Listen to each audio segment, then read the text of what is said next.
Hello, my name's Lucas. I'm 24 years old and I've lived in this neighborhood for the past 7 years. I work as a freelance graphic designer. I spend most of my time on the computer building websites or logos for small businesses and sometimes just scrolling through stuff I shouldn't waste my time on. It's a quiet life, nothing too crazy. I don't go out much and honestly I don't mind it. My parents and I moved into this house when I was 17. It was the summer before my senior year of high school. I remember the boxes, the new smell of the place, the awkward neighbors waving hello from across their lawns. Everyone was polite, but the kind of polite where they smile and close their door right after except her. Her name was Brenda. Miss Brenda, some of the neighbors called her. She lived alone just next door. Two-story house, perfectly trimmed, hedges and flower beds that always looked fresh, even in the off-season. When we moved in, she brought over banana bread, smiled wide and told my mom, "If you ever need anything, sugar flour help with your boy, just knock." I remember her smile. It was warm but tired, like someone who'd smiled through too much. I didn't think much of her back then. She was just our older neighbor, maybe early 40s, I'd guess. Brown wavy hair that brushed her shoulders, always neatly dressed. She had this vibe of someone who'd been through stuff but tried to keep it together. At first, we didn't talk much. I was busy with school and then later college. But every now and then, I'd see her outside struggling with a trash can or dragging a bag of mulch across her yard. I'd help just being nice. She'd thank me and say things like, "You're a good young man, Lucas." The years kind of blur together. I went away for college but came back every break. Sometimes I'd mow her lawn when I did ours or shovel her driveway after a snowstorm. She always said thank you with this soft, almost grateful tone. I didn't think much of it. To me, she was like an aunt I barely knew, a neighbor who appreciated the help. That was all. Then after college, I moved back in with my parents for a while to save up. Freelancing wasn't bringing in steady money yet, so it made sense. And that's when I started noticing little things. Brenda would always be outside when I was. If I came back from the gym there, she was watering plants. If I took a call on the porch, she'd somehow find something to check in her garden. One day she called me over. She said her porch light wasn't working and asked if I could take a look. I said sure. It took me 5 minutes to tighten a wire. She handed me a glass of iced tea and smiled. Then she said something that stuck. "I've watched you grow up, Lucas, but now you're a man." I chuckled awkwardly, didn't know what to say. It sounded like a compliment, but it didn't feel casual. It felt like a shift. She looked me right in the eyes when she said it, and not the kind of look you give a neighbor's kid. I shrugged it off, thought maybe I was overthinking. Maybe she was just being nice. I mean, she's been through a lot, right? That's what my mom always said. She's had it rough. I started thinking about what little I knew. 3 divorces, I'd heard. One of them ended ugly, some kind of restraining order. No kids. My mom once whispered she wanted children, but it never worked out.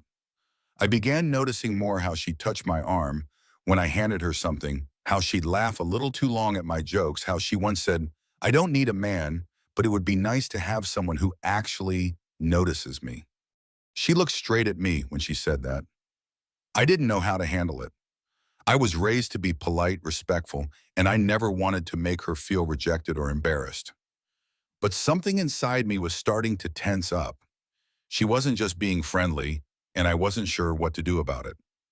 After that moment on her porch where Brenda looked me in the eyes and said, "You're a man now," I tried to forget it. I told myself it was nothing, just a strange way to word a compliment. Maybe she meant it like an older sister or mentor figure would say it. That's what I kept telling myself. But after that day, it felt like a switch had flipped. Suddenly, she was everywhere. If I stepped outside to take a call, she'd be in her front yard trimming a bush that didn't need trimming. If I ran to the car in the morning, she'd be getting her mail, even though it was too early for mail. One night I came home from a friend's place a little after 10, and she was sitting alone on her porch with a candle burning beside her. "You're up late," I said with a smile. She looked up almost startled and said, "Couldn't sleep." The nights get lonelier the older you get. Then she patted the chair next to her. I laughed awkwardly, muttered something about being tired, and headed inside, but her voice followed me. "Lucas, I'm glad you're still around." I didn't answer.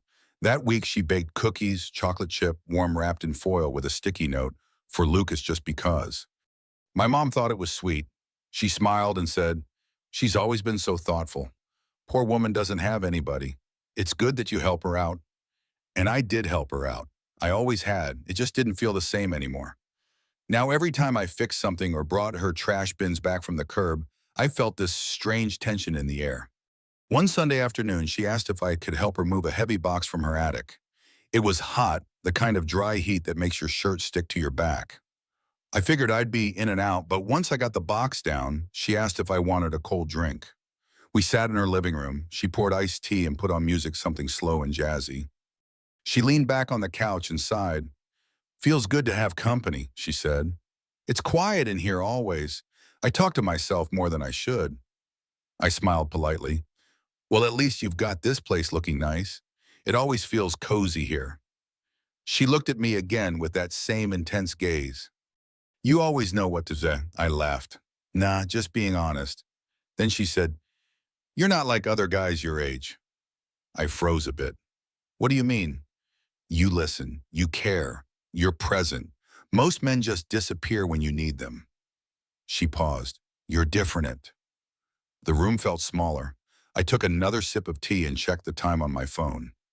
"I should probably get back," I said. "Got a few deadlines tonight." She walked me to the door, and before I stepped out, she touched my arm. Not lightly, but deliberately. Held it for a moment. "If you ever need anything, Lucas, anything, I'm just next door." I nodded, quickly muttered thanks, and left. Oosh. That night I lay in bed staring at the ceiling, feeling like I was losing control of a situation I never even meant to be in. I didn't lead her on. I never flirted, never crossed any line. But somehow she was building something in her head, a version of us that didn't exist, and I didn't know how to stop it without breaking her. A few days later, I was working on the porch when I heard a knock. It was her again. This time she looked different.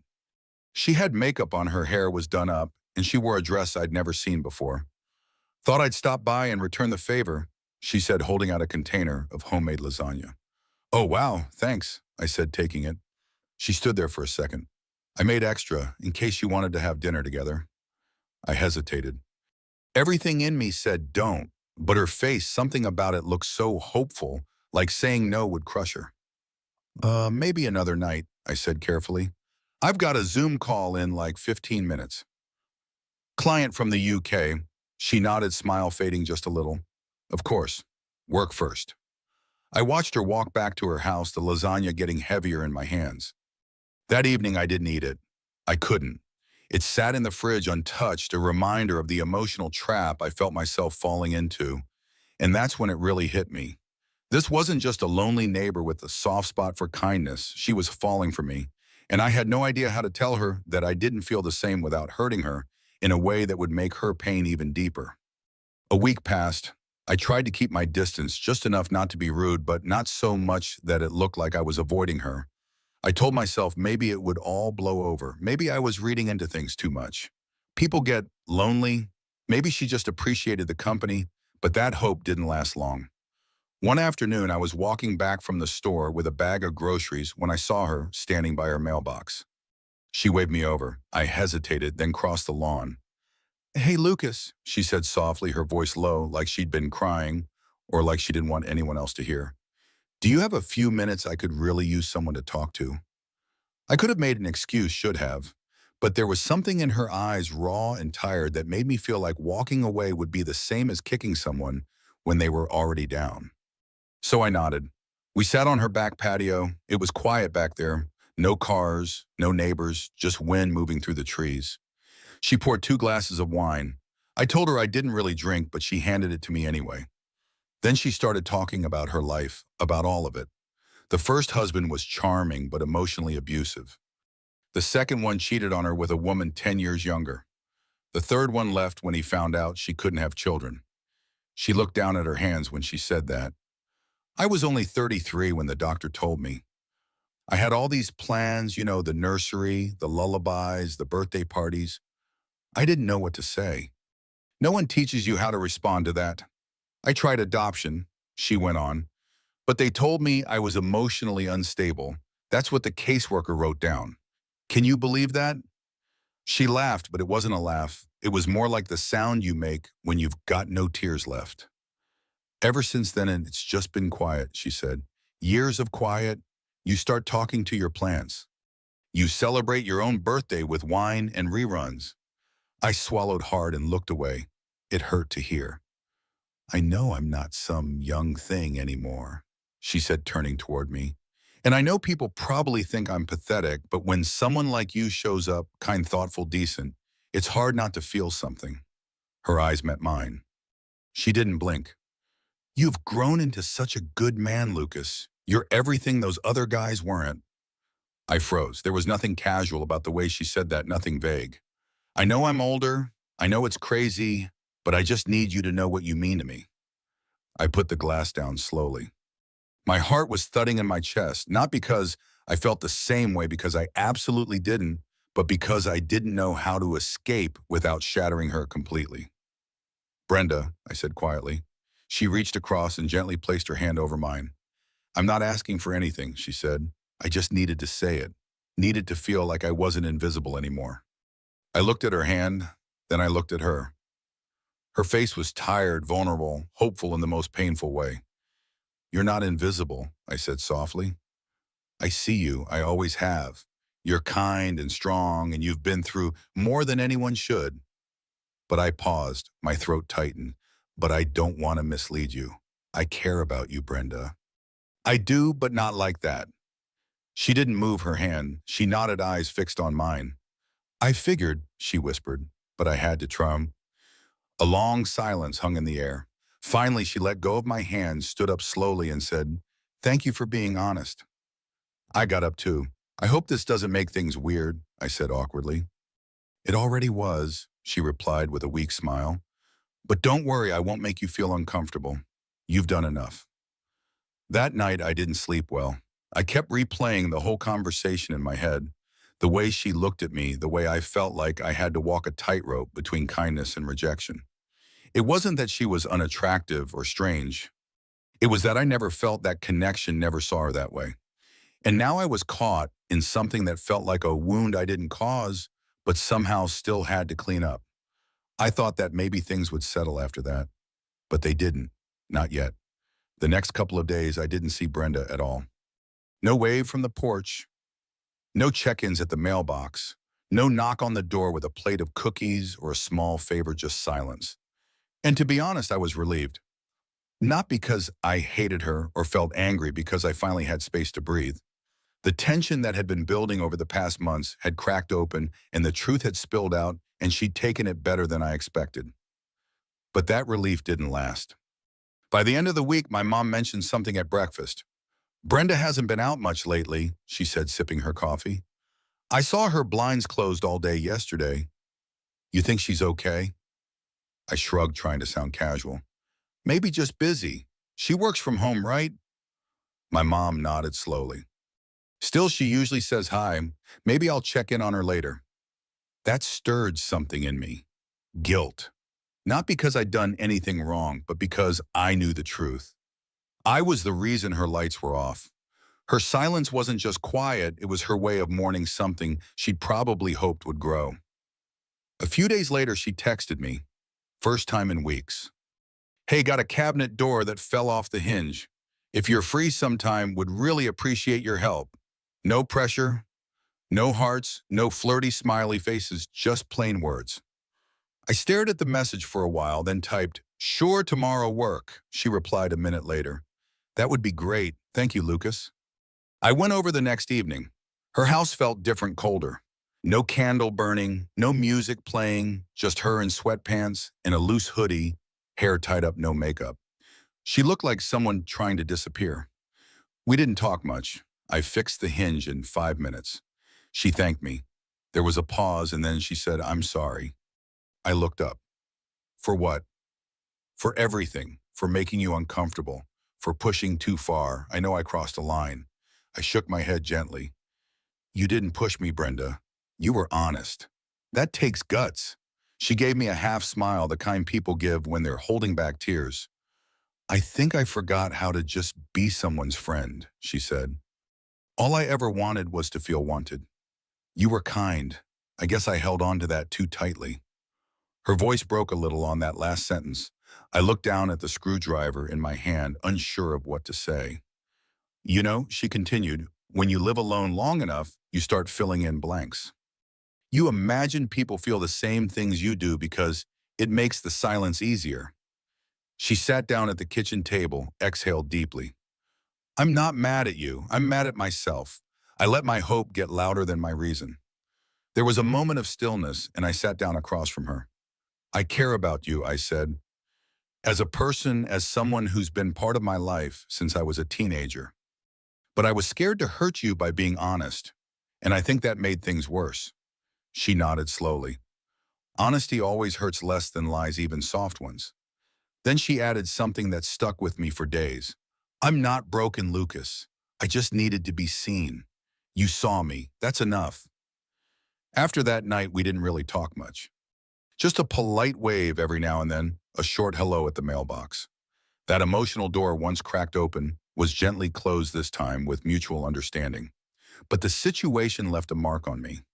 I started thinking about how many people carry invisible stories, how easy it is to misread kindness as something more when you've spent years in emotional isolation. And more than anything, I realized that sometimes the hardest thing isn't rejecting someone's feelings. It's doing it without making them feel worthless. A few weeks passed, and one afternoon I saw her sitting in a lawn chair on her porch reading. She looked up, waved gently, and went back to her book. It wasn't the same kind of wave as before. It wasn't an invitation. It wasn't loaded with expectation. It was just a wave. And for the first time since everything began, I felt okay again. Some people drift out of your life with a bang, an argument, a betrayal, a slammed door. But with Brenda, it was different. She didn't disappear overnight. She just faded. After that conversation in her kitchen, something shifted. She stopped asking for help. She stopped trying to stretch out our talks with small excuses. And I stopped feeling that weight in my chest every time I saw her on the porch. We had finally drawn a boundary, and this time it held. I remember one particular afternoon a few weeks later. I was mowing the lawn, earbuds and shirt soaked from the heat. When I paused to empty the bag, I looked up and saw her across the fence. She was watering the flowers by her mailbox sun hat, on gloves, hose in hand. She looked up, caught my eye, and smiled. Just a small one, not a flirty smile, not a hopeful one, just polite. I nodded, smiled back, and went back to mowing. And you know what? That small, unremarkable moment felt huge because it told me something. She'd accepted it, and so had I. Brenda never brought up her feelings again, never apologized a second time. She didn't need to. Sometimes healing isn't dramatic, it's quiet. It's about recognizing the line between longing and reality and respecting that line. A few months later, I got a new gig that paid better, and I started talking to a girl I'd met through work. It was slow, nothing serious at first, but it felt natural, simple, age-appropriate, mutual. I didn't mention it to Brenda, and she didn't ask, but she must have known. People talk. It's a neighborhood. One evening I was coming home from dinner, and she was sitting out front reading again. I gave a little wave. She returned it, and she called out, "Lucas." I stopped, turned. "Yeah." She set the book down and stood up. "You look happy," she said. "I am," I answered honestly. She nodded, walked a few steps closer, still keeping distance. "I'm glad," she said. "You deserve to be." I paused, looked at her for a moment. She looked better, lighter somehow, like she was finally breathing again. "So do you, Brenda," I said. She nodded again. Then without another word, she turned and walked inside. And that was it. We didn't have a tearful goodbye. We didn't have some deep philosophical closure. What we had was mutual respect restored. What we had was silence that finally didn't hurt. Months passed. I eventually moved out of my parents' place and into an apartment closer to the city. Life moved on as it always does. But sometimes when I visit my folks and drive past Brenda's house, I glance at her porch. Most times she's not there.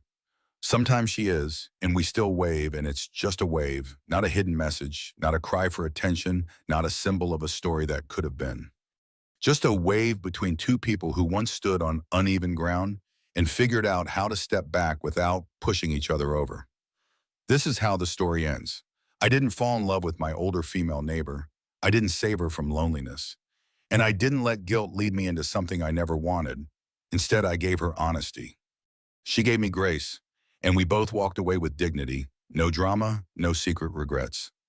Lucas and Brenda's story offers a heartfelt lesson about the power of kindness and the courage it takes to set honest boundaries with compassion. Brenda's vulnerability, shaped by years of loneliness and loss, reveals how deeply human it is to crave connection, especially when life feels isolating. Lucas's gentle, respectful response to her feelings teaches us that true empathy doesn't require reciprocating emotions, but rather honoring someone's dignity in their moment of need. His struggle to balance politeness with clarity shows that setting boundaries, though difficult, is an act of integrity that protects both parties from deeper hurt. This story reminds us to approach others' pain with care, recognizing that our kindness can be a lifeline, but also that honesty is the kindest gift when expectations misalign. Brenda's grace in accepting Lucas's truth and their mutual respect in moving forward highlight the beauty of healing through understanding, not drama. It's a call to listen to those who feel unseen, to offer support without losing ourselves, and to embrace the quiet strength of letting go with love. What touched you most about Lucas and Brenda's journey? Have you ever navigated a moment where kindness and boundaries collided? Share your reflections in the comments. We'd love to hear your stories. If this story moved you, please like, subscribe, and hit the bell to join our community of soulful tales. Let's keep exploring life's profound lessons together.